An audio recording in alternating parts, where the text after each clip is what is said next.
Okay, let's see. What do we have? Let's go to Luke chapter 1, verse 5.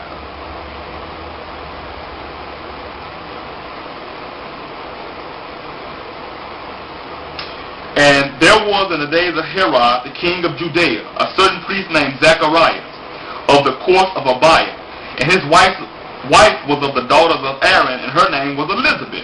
Now, verse 6. And they were both righteous before Yahweh. Or in the scripture says they were both righteous before God, walking in all the commandments and ordinances of the Lord, blameless. Now, we know for a fact that when you go to Romans 3 and 10, you get an entirely different story. This is not contradicting. It just you have to have a little wisdom. Let's go to Romans 3 and 10. As it is written, there is none righteous, no, not one. How is that possible? Zechariah and Elizabeth were righteous, but at the same time, Yahweh says none are righteous. But Yahweh, because Zechariah is being compared to what? The evil priest. Relative truth, relative, human-wise. Compared to the people of his day, Zechariah was a righteous man. Job was upright and feared God and eschewed evil. That's Job chapter 1. But guess what? Job was still a man and his wickedness was as filthy rags. See? Because Yahweh has the last say-so. He's the absolute truth. Whereas Job is what? A man, and yet Job was righteous compared to the heathens and bastards living around him. Zechariah was righteous compared to the evil priests and bastards around him. But according to Yahweh's standard, he was not. For instance, here's the deal. We try to be righteous. Okay? It tells you that he was a righteous man. Okay? Zechariah was a righteous man.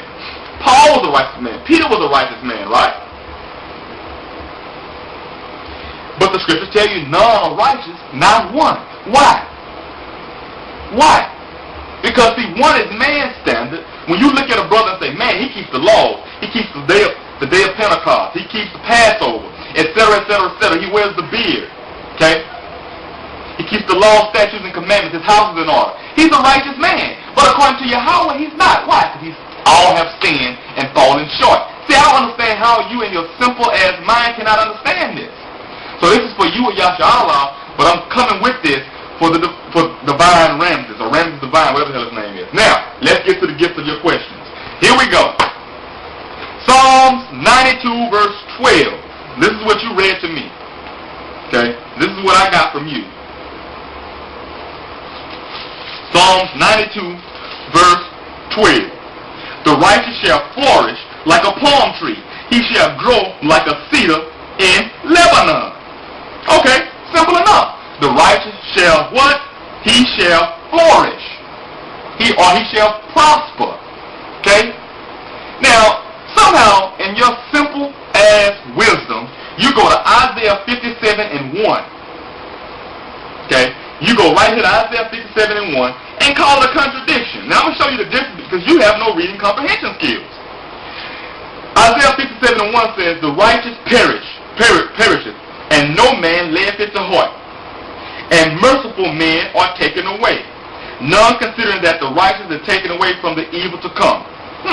See, you didn't read the rest of it. Yahweh takes you away from the evil to come. He spares you from the evil to come. All men die unless you're here when Yahweh comes and you remain according to 2 Thessalonians. But during this time, we know that the righteous perish. It doesn't matter. Yahweh never sinned a day in his life. He died. So when you're talking about the righteous shall flourish like a palm tree, you acting like once a man dies, it's over with. No. There's a thing called Judgment Day. There's a thing called the resurrection. Okay? There's a thing called the Great White Throne Judgment for the wicked, and there's a thing called Judgment Day for the righteous when we're resurrected, when Yahweh returns and we meet him in the air. So the righteous flourishing has nothing to do with the righteous dying. Every man dies. The only promise was that Yahweh would take care of you, and you will one day live again. How can you actually say flourishing and perishing is opposite of each other?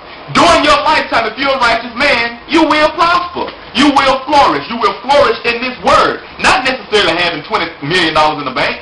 Not necessarily having a 3-story home and 4-car garage with 4 cars in it. No. He's saying you will flourish in the wisdom of Yahweh. But you will perish.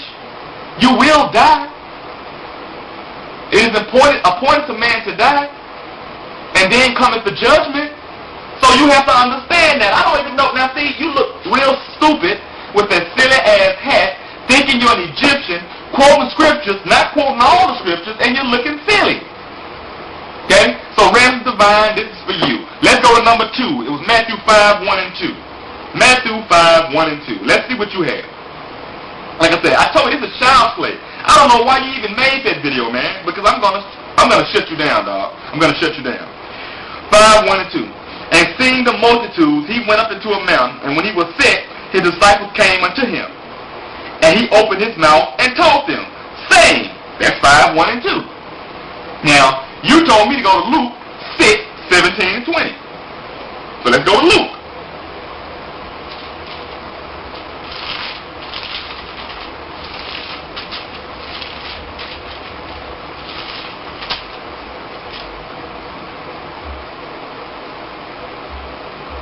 Some of them out. And he came down with them and stood in the plain, and the company of the disciples, and a great multitude of people out of all Judea and Jerusalem, and from the sea coast of Tyre and Zidon, which came to him and to be healed of their diseases. And they that were vexed with unclean spirits, and they were healed. 19. And the whole multitude sought to touch him, for there went virtue out of him and healed them all. Verse 20. And he lifted up his eyes on his disciples and said, Blessed be ye poor, for yours is the kingdom of heaven. Now once again, I'm going to go back, because I'm going to go back to Matthew 5, 1 and 2. Matthew 5, 1 and 2 said, And seeing the multitudes, he went up into a mountain, and when he was set, his disciples came to him. So now, let me show you with a childlike illustration. Here's the mountain, okay? Yahushua and the disciples went up into the mountain, okay? That's Matthew 5, 1 and 2. Now, when you look at Luke, again, 17 through 20, the first thing verse 17 states is what? And he came down with them. So he went up with the disciples, and he came down with the disciples, and when he came down, and stood in the plain. In the plain. And the company of his disciples, and a great multitude of people out of all of Judea and Jerusalem. Now notice, in the mountain, there's no multitude of people. Him and the disciples went up in the mountain. Verse 17, they come down. He stood in the plain, or in plain sight of the people, on level ground, in a great multitude. See, you're not even reading the scriptures, man. You have bad comprehension. Bad comprehension. Yahushua went up with the disciples, but in verse 17, Luke 6 and 17, he comes down with the disciples and stands in the plain. What contradiction? One he went up, one he went down. Now they actually tell the truth that for him to come down, he had to went up. So what? Matthew tells us, 5 and 1 tells us, he went up. Luke 6 and 17 tells us, with the disciples, he came down. Do you see how silly you sound? If you would take off that silly ass hat, you would understand. Alright, here we go. Now, let's go to Matthew 27, 46 through 50. Like I said, I can do this all day. I don't have to sit there and try to study what you said and come up with a divisive plan, because you just don't understand the scriptures. It was not given to you, man. Let's go to Matthew 27.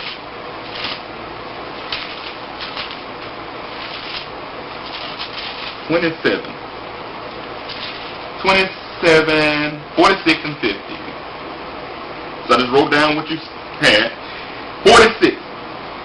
And about the 9th hour, Yahushua, or Jesus, cried with a loud voice, saying, Eli, Eli, lama sabachthani, or Alahayim, lama sabachthani. That is to say, my power, or my God, why hast thou forsaken me? Okay? That's what he said. Some of them that stood there, when they heard that, said, This man calleth for Elias. And straightway one of them ran, and took a sponge, and filled it with vinegar, and put it on the reed, and gave him to drink. The rest said, Let us see whether Elias will come to save him. Jesus, when he had cried again with a loud voice, yielded up the ghost. Now, verse 50 tells you that Yahushua, Jesus, cried again. So you tell me to go to Luke 23 and 46. You said they contradict.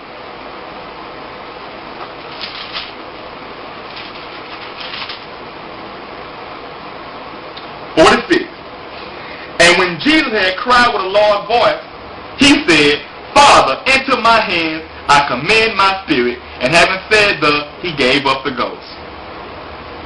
Okay? Now, I guess also, let's go to John 19 and 30. Because if you look at Luke, what you just said, he said, let's go back to it.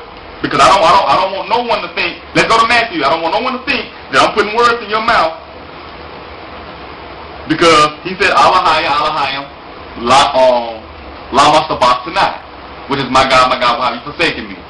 And it tells you in verse 50, Jesus, Yahushua, when he had cried again, which means more than once, again, with a loud voice, yielded up the ghost.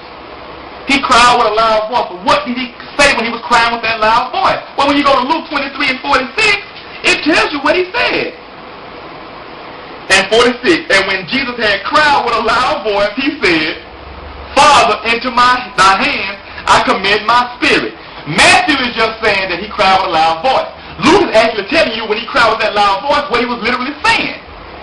He said, Father, into thy hands I commend my spirit. Now you gave me John 19 and 30 as well. So let's go to John 19 and 30. And I'm going to read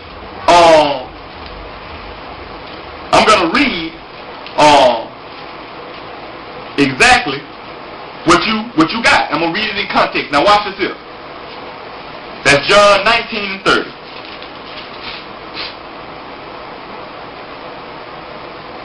When Jesus therefore had received the vinegar, because it told you in Matthew, hold on, let's get it, hold on. Because it told you in Matthew, right here in Matthew in verse 50, it told you, hold on, let's go back to 46. And straightway one of them ran and took a sponge and filled it with vinegar. So now we know that he had vinegar, and they gave it to him to drink. They put it on the reed and gave it to him to drink, right? Well, guess what? When you go to John chapter 19, verse 30, this is what you get. And when Jesus therefore had received the vinegar, so he had the vinegar. Matthew said he had vinegar. John is telling you, yeah, he had vinegar. And when he had received the vinegar, he said, it is finished. Matthew just didn't tell you everything that happened. He told you what what Yahweh told him to say, but when you put all three accounts together, this is what you read. Let's go to, now, I know that I don't want to be confusing to you. Let's go to Matthew 27 again, because I'm going to show you what Yahushua is literally showing us. Okay? This is what he said in Matthew 27, verse 50. Okay? Verse 46. Pretend I'm Yahushua. Alahaya, Lama Shabachthani, which means, my God, why hast thou forsaken me? Okay? Now, if you skip that, some of people say, hey, this dude calling for Elias. But then when you go to it, tell you in verse 48, somebody ran and gave him some vinegar. Remember the vinegar, and he took with a sponge and filled it with vinegar and put it on the reed. Now, verse 50 states, Yahushua or Jesus, which had cried again with a loud voice, yielded up the ghost. But what did I say when I cried again? Let's go to Luke. Luke verse 23 and 46. I cried with a loud voice and said, Father, into my hands I commit, into your hands, thy hands I commend my spirit. Okay. And he, having said thus, he gave up the ghost. Yes, he gave up the ghost. Now let's go to John and see, when I gave up the ghost, what did I say? How did I end it? 19 and 30, how did I end it? And when Jesus therefore had received the vinegar, he said, it is finished, and bowed his head and gave up the ghost. Not a contradiction. You have to put all three together to get the whole story. It's not three separate accounts. It's a puzzle. If you want to know exactly what he said and when he said it, you put all three together. If you want to know a piece of it, just read one of the books. Matthew has a piece, Luke has a piece, John has a piece. You put them all together, Yahushua said, my God, why have you forsaken me? They tried to give him some vinegar. He cried with a loud voice, and with a loud voice he cried, Father, into thy hands I commend my spirit. And then he said, it is finished when they gave him the vinegar. It is finished. Doesn't that make perfect sense? For being a silly-ass Negro, you don't understand. Why? Because only Yahweh's people can understand the scriptures. You can't break down the scriptures. It's not for the unrighteous, relative truth. Because we're not righteous at all. But the relative truth is, you're unrighteous. See?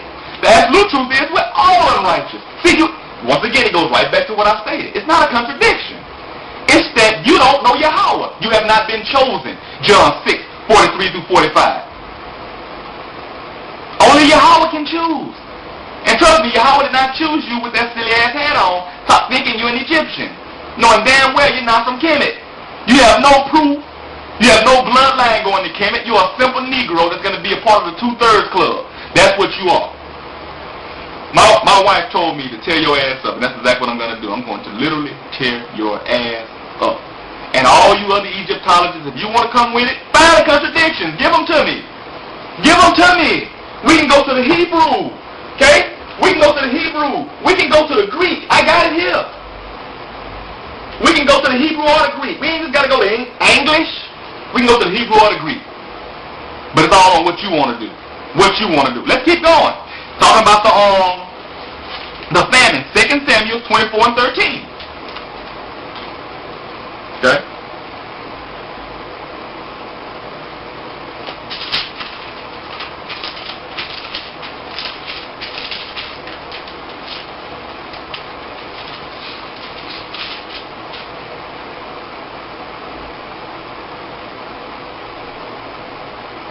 So Gad came to David.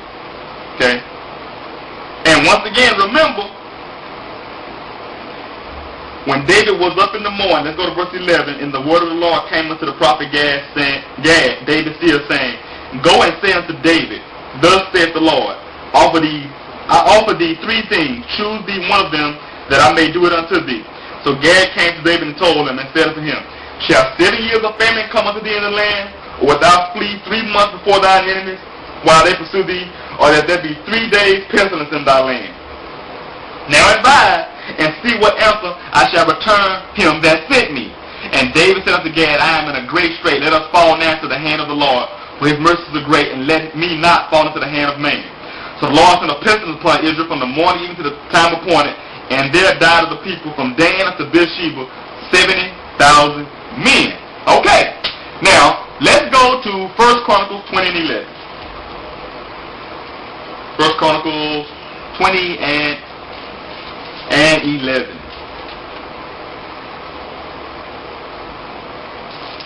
Hold on 1 second. 21 and 11. Okay. Now let's go back up to verse 9. You have to start before. Let's go to verse 8. And David said unto Yahweh, I have sinned greatly because I have done this thing, but now I beseech thee, do away the iniquity of thy servant, for I have done very foolishly. And the Lord spake unto Gad, David still saying, Go and tell David, Thus saith the Lord, I offer thee 3 things, choose thee one of them, that I may do it unto thee. So Gad came to David and said unto him, Thus saith Yahweh, choose thee either 3 years famine, or 3 months to be destroyed before the foes, while that the sword of thine enemies overtake thee, or else 3 days the sword of the Lord, even the Philistines of the land, and the angel of the Lord destroying through all the coasts of Israel. Now therefore advise thyself that I should bring again to him that sent me. Now, we know first off, dealing with the numeral 7, which in Scripture represents what? Completeness. Okay? Completeness. Now, you don't have to take my word for it. Once again, Yahweh rested on the 7th day. There are 7 churches, which make up the complete church in the book of Revelation. Okay? There's Laodicea, Smyrna, all those different churches, right? 7, which means complete.